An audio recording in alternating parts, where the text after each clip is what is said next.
Right.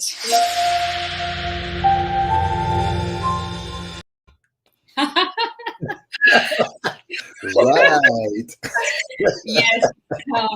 Okay, it's okay. Welcome back, Gary and Adrian, to another episode of VCTV. So we're going to discuss about accelerators and incubators. This is the first time we have introduced this topic because of the sheer interest from our speakers to include this topic because of the pandemic. As we know, there's a lot of importance when it comes to startups raising funds. I think accelerators and incubators have to play a vital role in that space.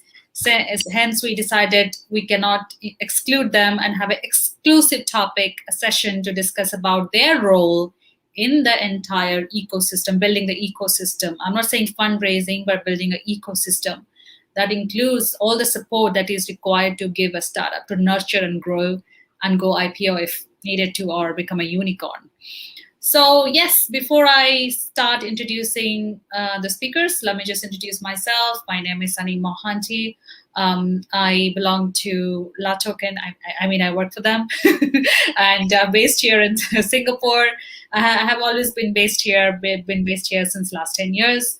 And I host VCTV Monday to Friday on different topics. I speak. I get the privilege to speak with people like Gary and Adrian on a daily basis. That sort of makes my day. And because of the pandemic, we started this initiative, and it's grown since then. We started in 2020. So great. That's about me. That's about VCTV. Let's just have a quick round of intro about our speakers today. For those who may not know or tuning in for the first time, we'd like your quick round of intro. Adrian, over to you. Welcome back. How are you? Hello, Sonny. Hello, Gary. I'm actually pretty well in work mode. I'm Adrian Niculescu, serial entrepreneur and investor. I'm involved in a few projects. Cloudcoin Consortium. Cloudcoin is a post-blockchain digital currency. Faster Capital, a Dubai-based accelerator incubator for startups, which is a very use case for this show. Star Global Ventures, which is a UK-based venture capital firm. I'm also a mentor in Richard Branson's Virgin Startups program in UK, and lately I'm building the incubation and hackathon part in a decentralized autonomous organization called DAO1, and we can talk about it during the show. It's something very new and very interesting for this market and for the topic. Very happy to be part of the VC TV family, and thank you very much for having me today. Oh, Adrian, good to know that you're part of the DAO team. And yes, we're going to discuss a lot about accelerators in the show today. And yes, welcome back on VCTV. Always, glad to have you on our show. Next, I have Gary Fowler. Hi, Gary. Good morning. How are you? Good morning. Oh, good. How are you today? Great. I always look forward to these sessions, even though I'm not great. Not good. Whenever I'm not great. I'm not good. Honestly, you're excellent. In the sense, if I'm not feeling like too well. But whenever I think about coming on VCTV, I don't know, something just happens. Yeah, right. It's like going to a good party on a Friday night. Yes. Definitely. Right. Anyhow, my name is Gary Fowler. I'm a serial entrepreneur and investor. I've done 17 companies. I've been involved in 2 unicorns. I was on the original management team at Click Software, sold to Salesforce for $1.35 billion, and also Yva.ai. I am the co-founder, president, and CEO of GSD Get Shit Done Venture Studios, the premier AI and quantum venture studio located in Santa Clara, California.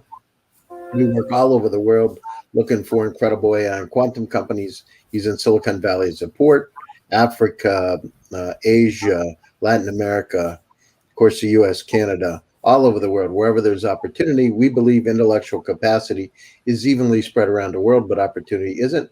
And our aim is to make the world a little dent in the universe, to make it a better place. Absolutely, absolutely. Great. So we have the quick round of intro of our speakers. So let's just deep dive into the topic today. So we'd like to know, how are these accelerators adjusting to the new challenges posed to startups in these times? I mean, obviously, because of the pandemic, it's not only the startups that have got affected, or it's the accelerators as well. So how are they adjusting to this new challenge? Let's start with Adrian with this question. I believe that because most of this space is technological based, it was pretty easy to move everything online, where it's not possible to do things in person, because some accelerators are or were location based, and if you were from the other part of the world, you had to travel. Maybe you sustain yourself for a few months if you wanted to be part of that accelerator. And now things are simpler, I would say. And even when, let's say, things will go back to a new normality, I believe that most of them will remain in a hybrid stage. Some parts or some sessions will be in person. The rest can be pretty well done online. So I believe that it was a boost, because the next big thing can come from really anywhere in the world. Of course, you need to have the good ecosystem. You need to have good mentoring. You need to have relationships, access to resources. But really, the next big thing can come from anywhere in the world. Right. Thank you so much, Adrian, for sharing those insights for the opening question. Next, we have Gary. So how are these accelerators adjusting to the new challenges? So through this digital transformation, a year and a half ago, people were primarily doing them in person with the acceleration, whether it's 500 startups, Y Combinator, plug and play. But at times have significantly changed over the last year. So as we've moved through this digital transformation, remember McKinsey said 93% of the companies were looking at digital transformation over the next 10 years. Well, what happened is when you weren't able to be in person, you had to think differently. And part of thinking differently is about acceleration. It doesn't matter where, who, or what kind of company you have. It only matters whether or not you can connect with the right kind of resources, just like we are here on VCTV, the right kind of resources to give you guidance to be able to go global. So it's the beauty about on one side, the COVID has been horrible for a lot of people and a lot of families. On the other side, it's really accelerated this idea of being able to cross-border to educate, cross-border to develop companies, and really to be able to go global in a whole different way than we did before. I can see that in Africa. We work in Ghana, Zambia, South Africa, Nigeria, Kenya. We see that there. We see it all over Asia. It's really leveled the playing field. So they've adapted by going virtual. I mean, what's the difference whether or not you're online, as long as you're getting the right kind of content and the right kind of connections? It's been a little different because as a human being, we like close personal contact to be able to get to know people, so we can use our senses, right, and touch and all kinds of different things to understand who you're with, etc. But those times have changed, and the good news is people have stepped up. The good news is companies are moving forward, and they haven't let the COVID really hold them back. So they've had to adapt or die. Absolutely, adapt or die. I just want to address something here. Okay, our viewers, we are obviously reading your comments. It's just that we are live on the show, and probably we can't answer you as fast as you would like us to. But just to let you know that we are actually going through your comments, and thanks for your loving comments. We appreciate those coming through. Just wanted to add that. Thank you. So, talking about accelerators. So what are the expectations of investors from these accelerators, and how can they help make access to funds easier? And what can make access to fund easy? So what are the expectations? Hello. What are the expectations of investors from accelerators, and what can make the access to fund easy? Adrian? I believe that investors want an easier access to the next big thing, because everybody wants to have as many successful investments possible. One thing I'm looking is not necessarily related to that, but in the venture capital world, we are usually talking about equity. Yeah. But if we are looking at the tokens and coins, sometimes, and the barrier between the coins, tokens, and equity is thinner and thinner. And any investor wants, I believe, or I saw that, an easier access to their best future investments. And accelerators are facilitators to that. They arrange the startups, the project in a certain framework. They offer some initial resources and basically prepare them to be funded properly and potentially towards the next stage. Of course, there are different models with accelerators and incubators. I can speak a little bit about what we intend to do in DAO1, which could be a very interesting use case. The thing is that those early stage startups, those future companies, those teams, they are the blood for the fresh blood for the future of economies, which is built today. That's why is very, very important to help as much possible this space. And I I said that before. VCTV is as value has even a bigger value than an MBA. If you follow the speakers, if you look at the resources, you can learn so much, so many things which are applicable today. But of course, instead of binging on movies, you need to stay here to spend time, to invest your time, and after that, to look further.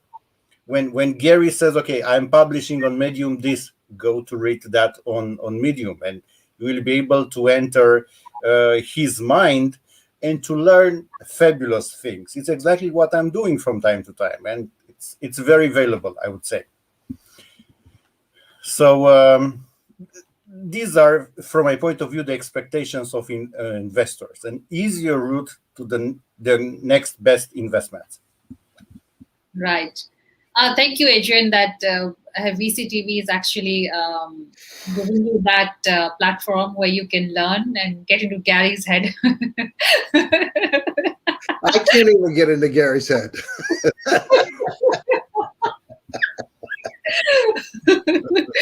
By reading his articles. Yes, actually, you're right, about right. Well, what's left? All righty.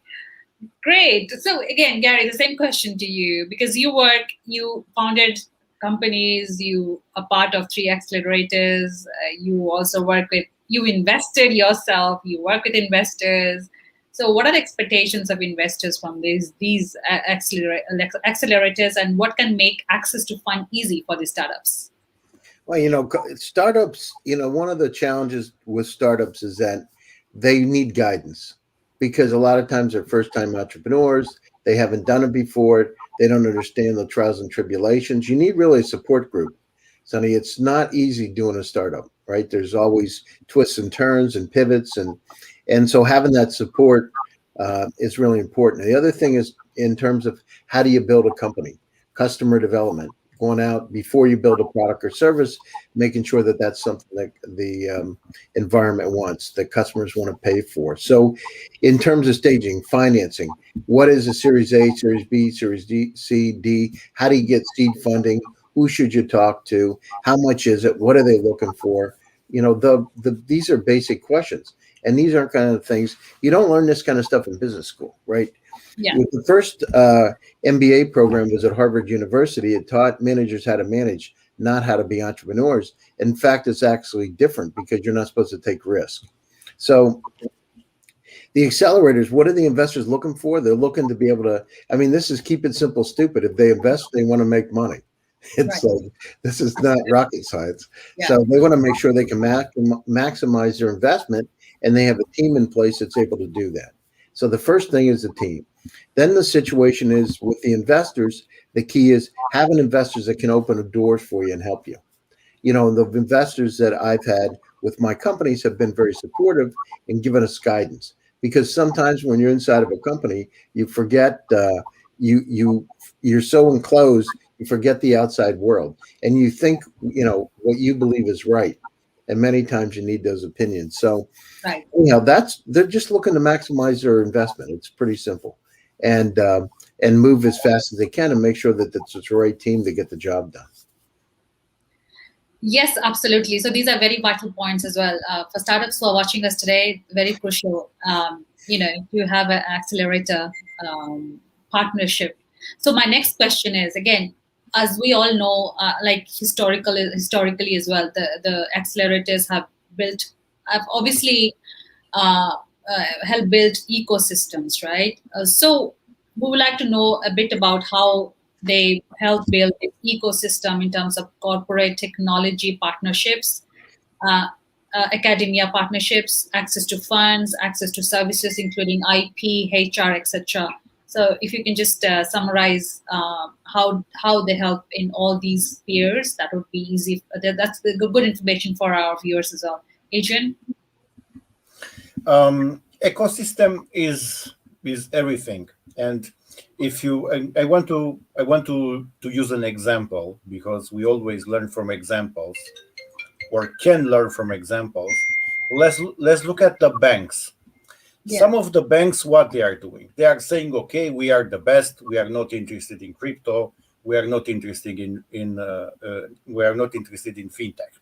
Other banks, they are creating accelerators. They are creating incubators to find the next fintech projects, the next crypto projects, which could help them to advance from the classical banking to what the people want today, like the I don't know, platforms to manage their finance better, bridges between banking and crypto, and so on.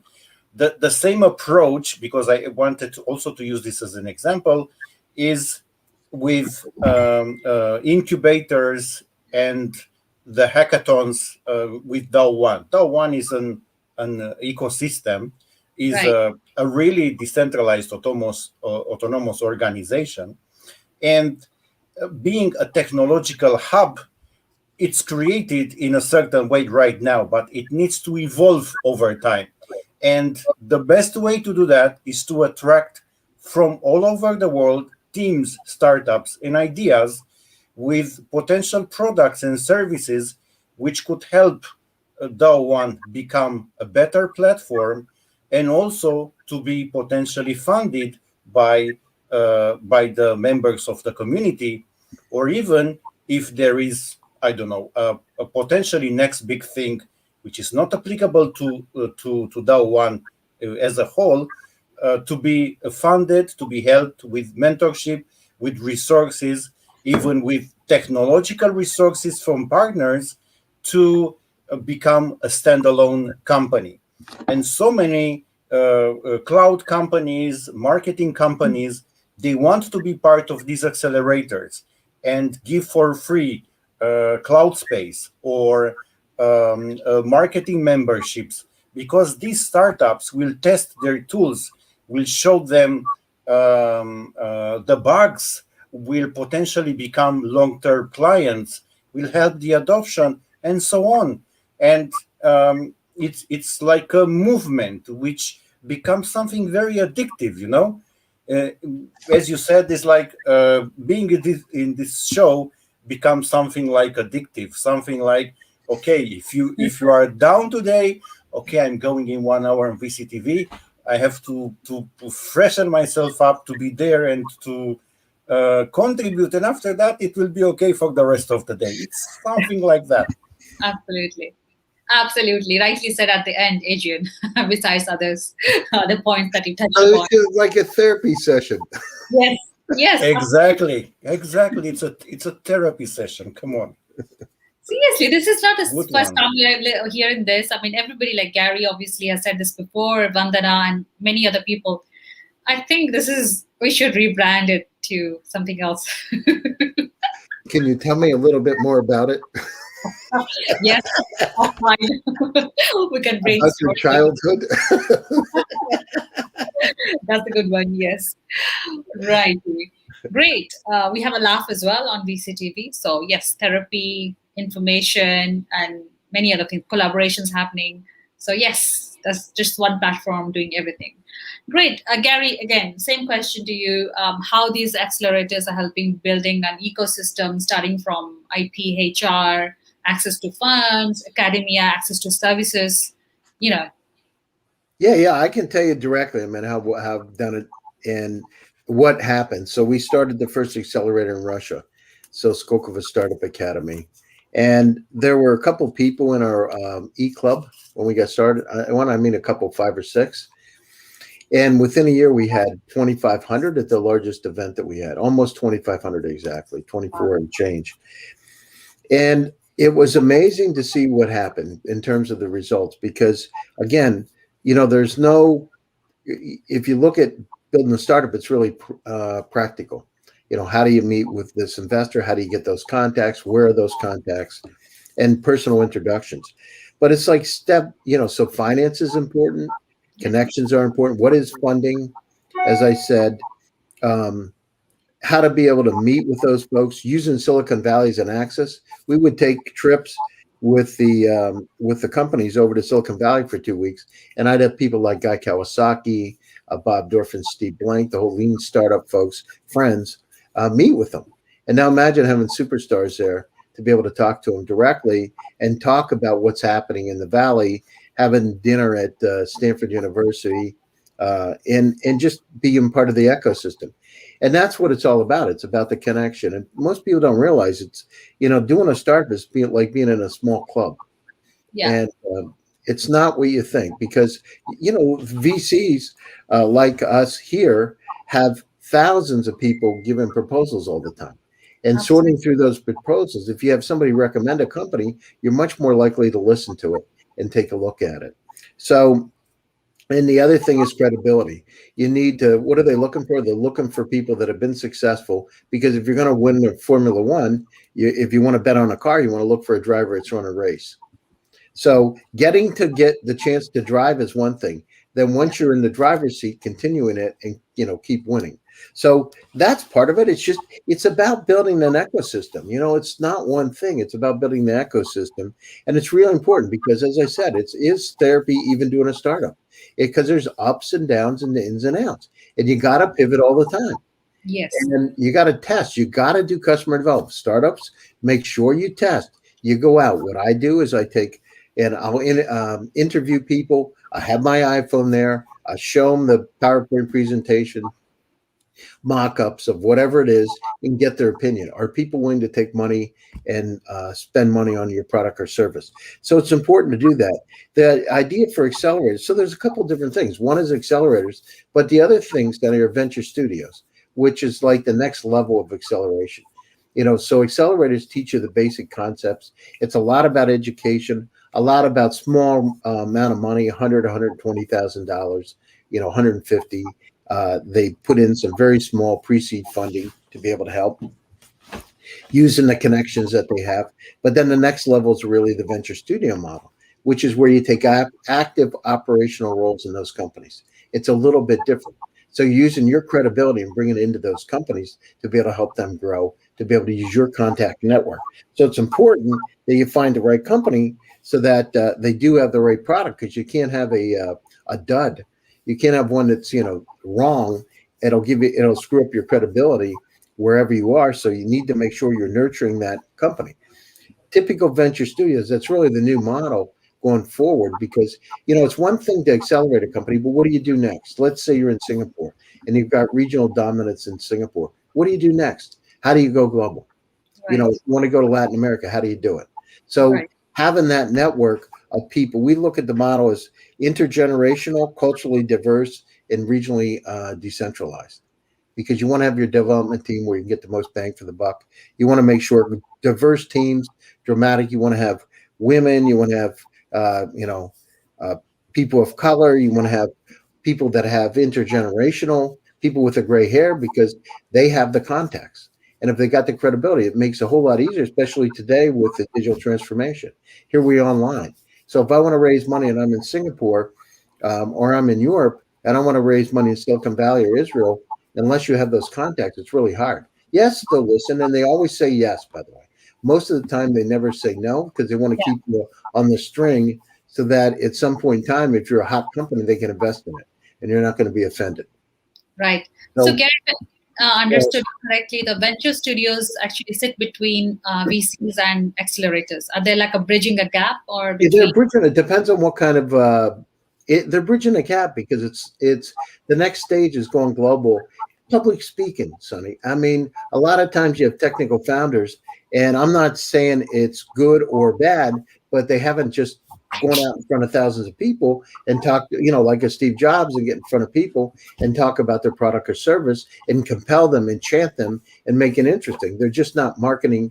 Not some are, but in general, they're not. And it takes time to be able to build up those skill sets. And the thing is going, it's like Peter Pan, the crocodile was time.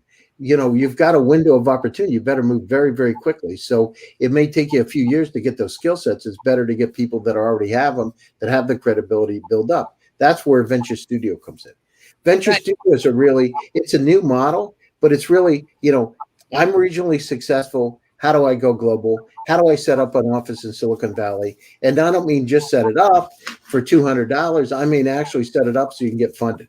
So Delaware Corporation, office in the Valley, in terms of all the legal requirements, in terms of liability insurance, you do get sued, you need D&O insurance, just the simple kind of things. You got employment rules. You can't just pay people cash. You got rules around employment. Yeah. Each state is different in the U.S. and each country is different. You got to make sure you're complying with their laws.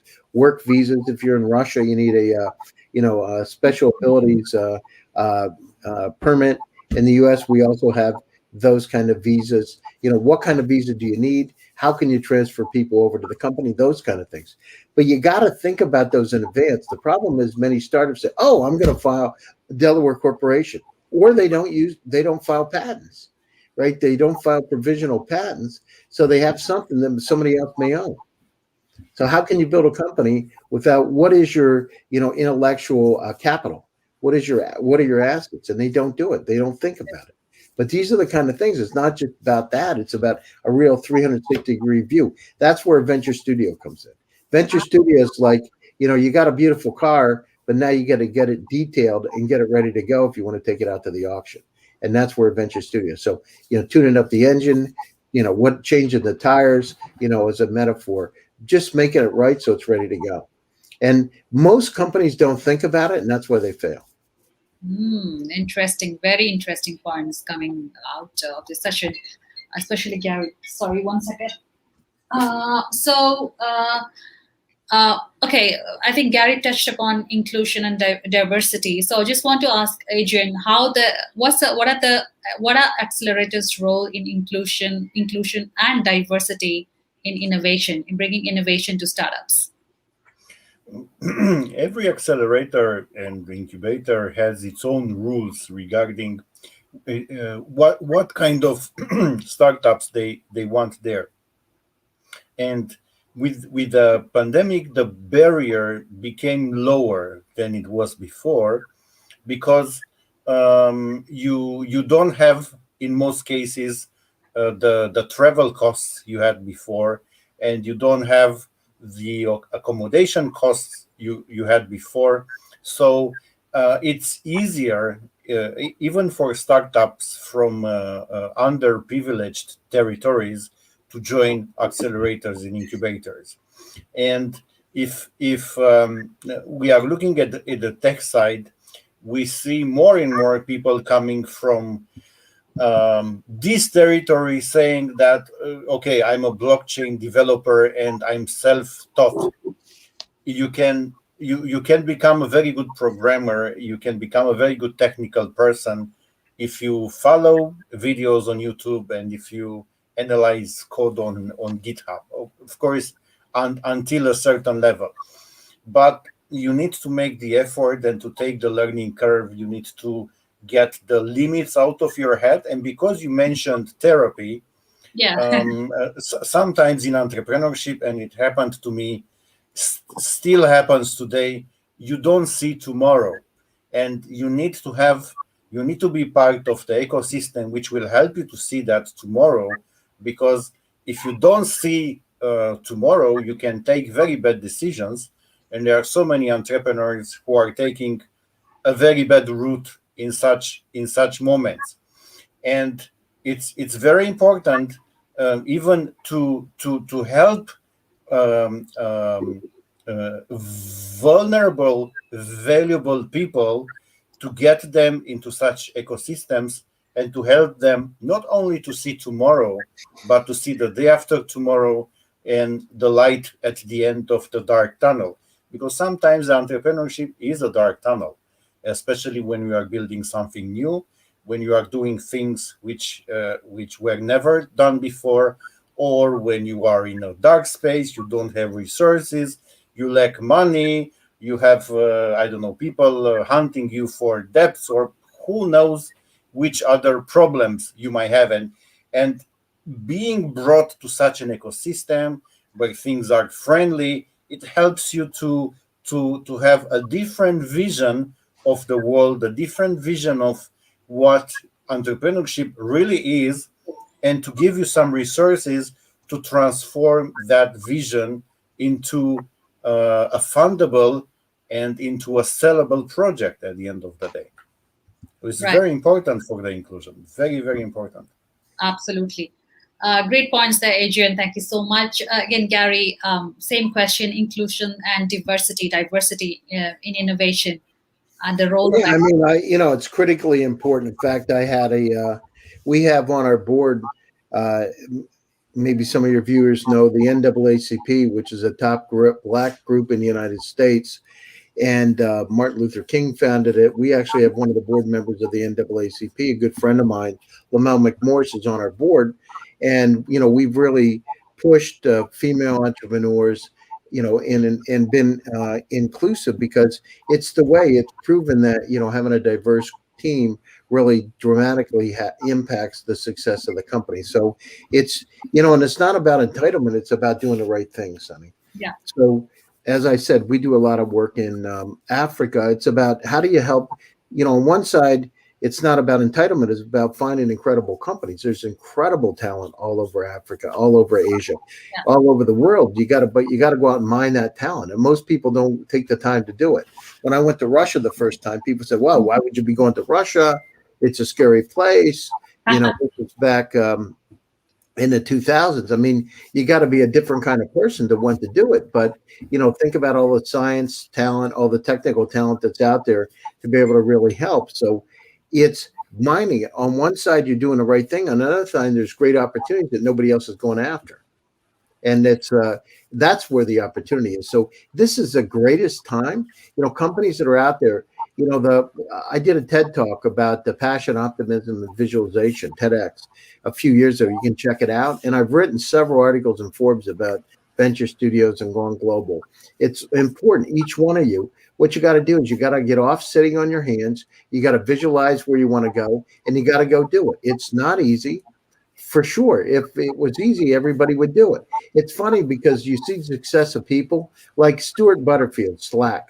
So I had a deep conversation with him at Stanford a couple of years ago. And I asked him directly, I said, how did you come up with Slack? And he said, because I failed. We were a gaming company and it wasn't the right kind of situation. I had to lay off a lot of my employees, like 30 some employees.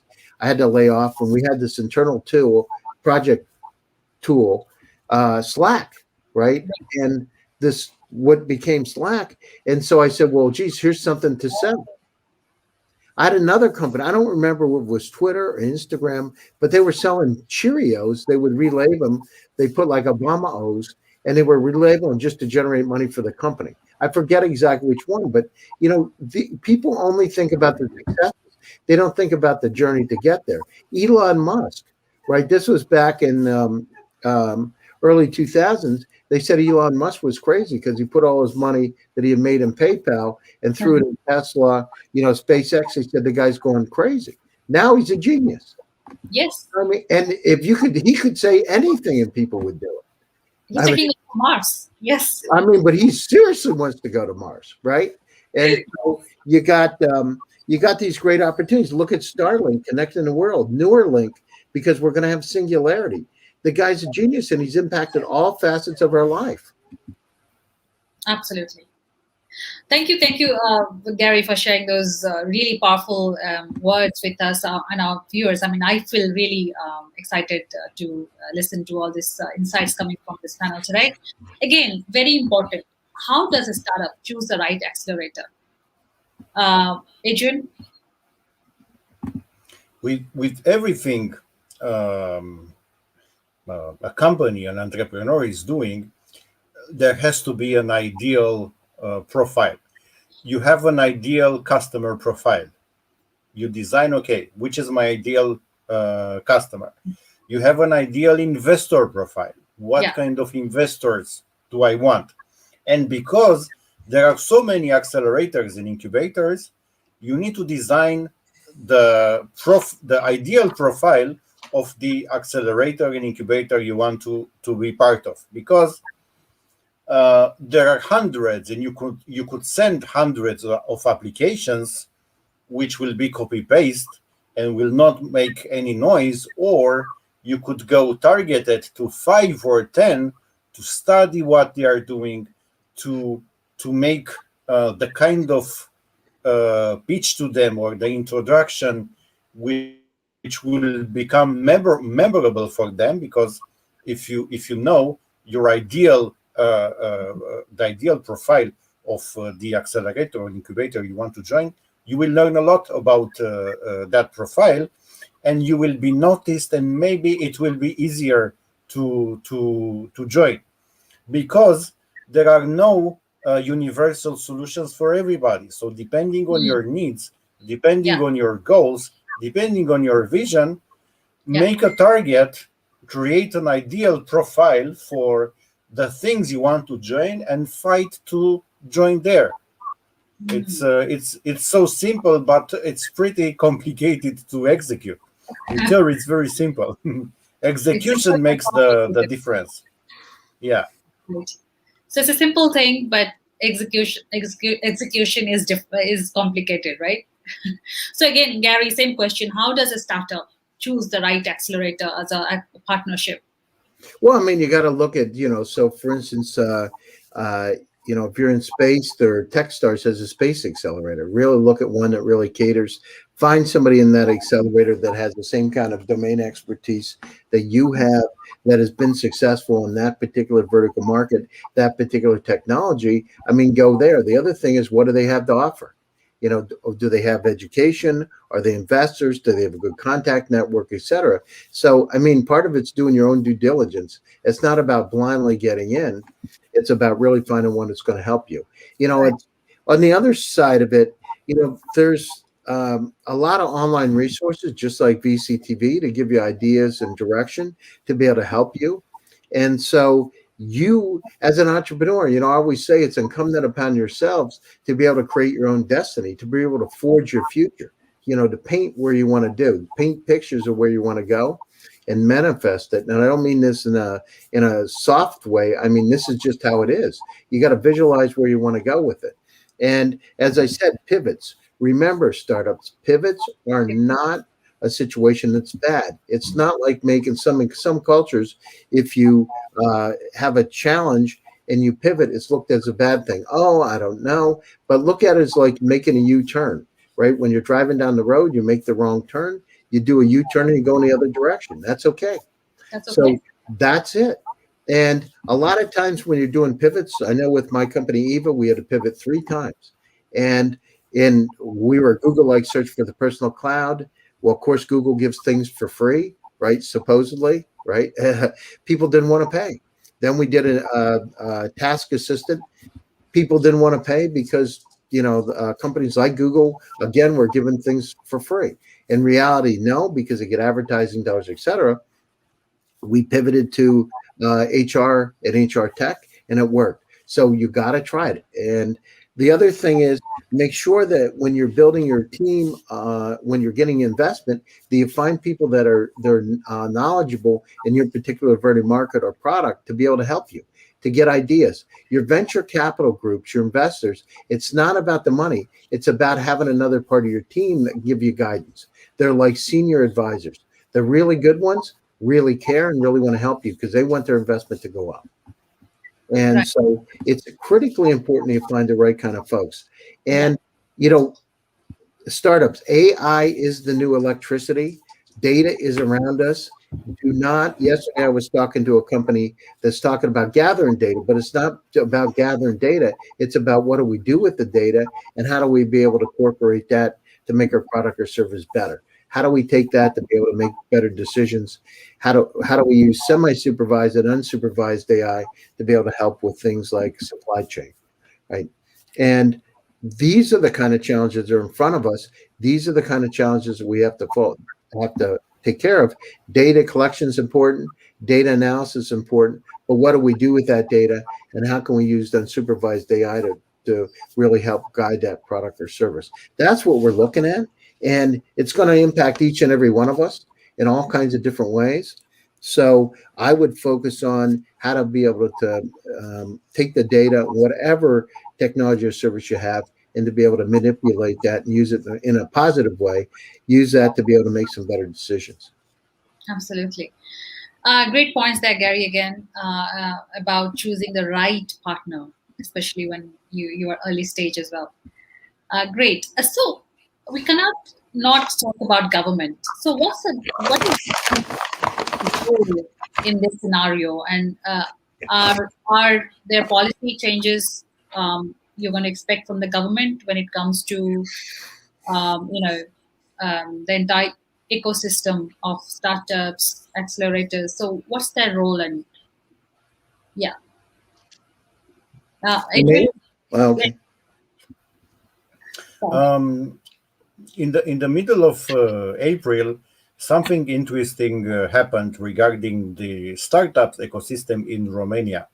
One company, which I'm talking about, Yva.ai, which was born in 2005 in a small apartment in Bucharest, and in 2015 they were like 10 people.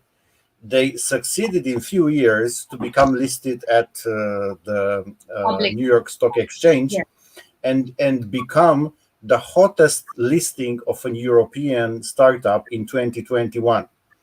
And one guy on Facebook looked at the social media posts of the most important people in the government, and only few of them after 2-3 days said something about that. And look at Dubai, for example, where the government is saying, okay, we need to attract here the best people, the best startups, knowing that, okay, Romania is in Eastern Europe, but it has one of the fastest internet networks. So for a technological startup, you have office buildings, you have a lot of facilities, you have great new infrastructure, so you have a lot of things, but the interest for the government, unfortunately, is still pretty low. So the governments, they have funds, they have resources, they have buildings, they have campuses which could be used, right? Yeah. And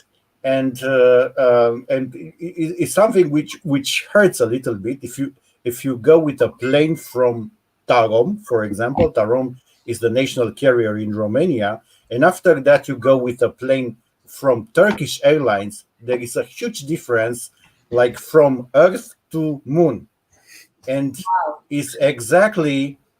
I don't say about Etihad or other airlines, just a comparison, or even if you go to the airport in Bucharest and to the airport in Istanbul, and you see the governments care about the infrastructure, and after that you can see the governments care about the startup ecosystem, which could produce, of course, UiPath is no longer a Romanian company, but still few hundred employees are in Bucharest. Many of them became millionaires due to this listing, and some of the money actually will be spent in Romania. They have tax residence in Romania, so they will pay a lot of taxes from the sale of the shares in Romania. So you just need to think that many other companies could follow the same route, not necessarily until that point, but if you put the seeds now, if you make some investment as a state, because as a government, you have those resources, sooner or later, the return on investment will be huge. But of course, you need to have the right mindset, and you need to have like a state framework for that. And unfortunately, because I'm talking about Romania, this doesn't happen, or it happens, but at a very, very low stage. Maybe things will be better in the future. Who knows? But it's just what I'm seeing, so I'm not inventing anything. So Maybe somebody will hear and will. Of course, I don't want to critique anybody, because it's very easy to critique other people's work.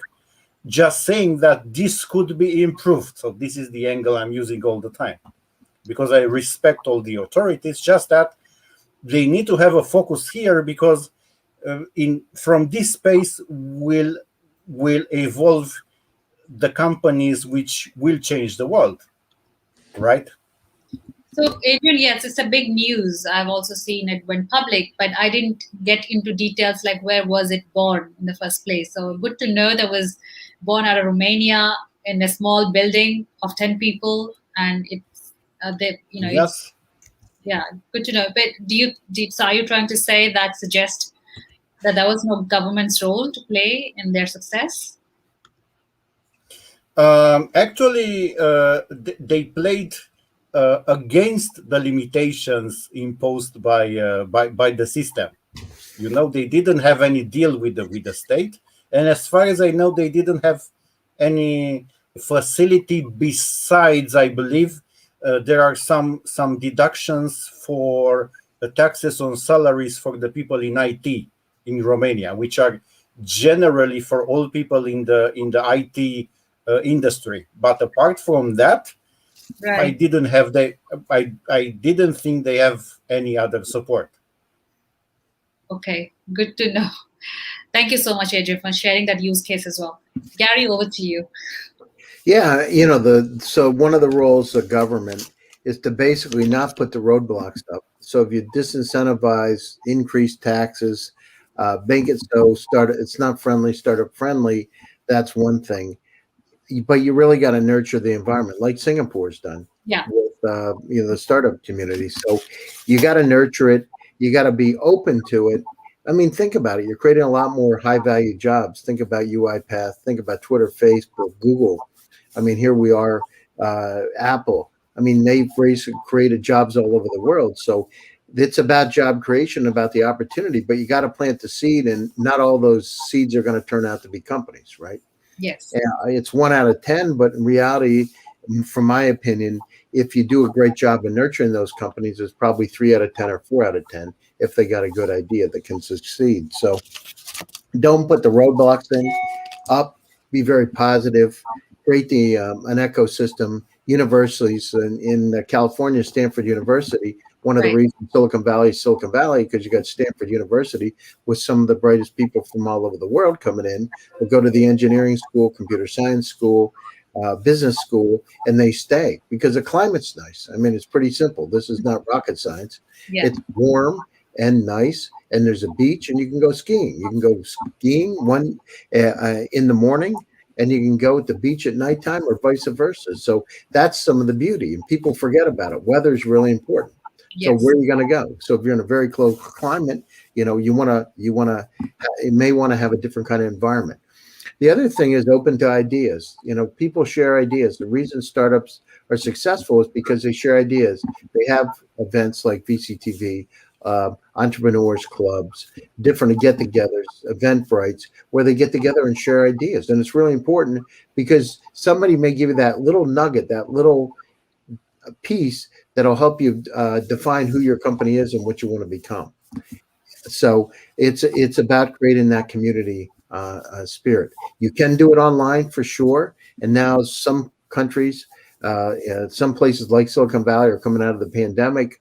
You're starting to see it pick back up again where people want to get together. They want to share ideas and dreams. They want to be in front of those folks at those get-togethers. So the good news is, that the opportunities are out there. The startups, you got to focus on them. You got to go out there, stay positive, and go get them. Look at where the technology that you have fits in. Make sure that you take care of all the parts of your technology. It's not just about coming up with an idea. It's about protecting the idea. It's not just about thinking about customers. It's about getting out of the door and getting those first customers as a founder and talking to them. Don't overburden your company with too many resources on inside of your company. You need salespeople, you need a vice president of sales and marketing, et cetera. That's how you go out of business. You start jacking your costs up too much. Go do it yourself. Go out and get the initial business in to make sure it works. And if it doesn't work, it doesn't mean that's a bad thing. Figure out how to pivot to make it work. Do the right thing and don't get nervous. Sit on your hands, focus, have your therapy sessions, just like VCTV. Absolutely. I think you have like a startup circle. Go around and tell me how you're feeling today. How is that? How's your data doing today? Thank you. Great project. Only forward. Awesome. Thank you so much. Again, viewers are supporting us. Adrian, I hope you enjoyed your therapy session today. Yes, of course. All the time. Okay, we have to wrap up the show a little early because we have something coming up. Quick closing remarks before we, let's take some closing remarks before we wrap up the show. Adrian, over to you with your closing remarks, please. My closing remarks: always focus on your strengths and find other people to complement your weaknesses, because we are not perfect. We are human beings. And if you are focusing on your weaknesses, you will fail like crazy. So assess yourself, find your best spots, your genius zones, and find other people to which are powerful where you are weak, and things will work. Thank you very much for having me here today. Thank you, Adrian. Again, it's about balancing and having a right fit in the team. Thank you so much, Adrian. Gary, over to you, please. Yeah, this is a great time. There's a great opportunity. We're inundated with such data that we need companies that can go out and help us not only get the data, but to analyze the data and make decisions on it, whether it's in supply chain, medical, drug testing, drug discovery, space. I mean, just across the board, it's a phenomenal opportunity. Stay positive, stay focused, go up there and get them. Make sure that you're sharing your ideas. Make sure you do customer development. Go out and test your product or service to make sure people want to buy it. As I said, what I'll do is I'll take an iPhone or my phone, I'll put it on a stand, I'll record what the interview's like, and I'll use that with my product folks to make sure that we make the product better. Go interview 50 people. Go out and see if they really want to buy your product or service before you spend too much money developing it. Build some mock-ups. It's a great time. Stay positive. My name's Gary Fowler. You can reach me on LinkedIn or Twitter. Love to hear from you. And believe in your dreams, because you believe in those dreams. It's called the Pygmalion effect. They come true. Absolutely. Thank you so much, Gary, for your words. And again, Adrian, thank you for your insights as well. Great panel today, both of you. Really loved it, enjoyed it. And we had a lot of engaging viewers as well, like who were obviously engaged with us for the session. So I'll be back tomorrow on another topic with another set of speakers. Till then, be safe, happy, as Gary says, and let's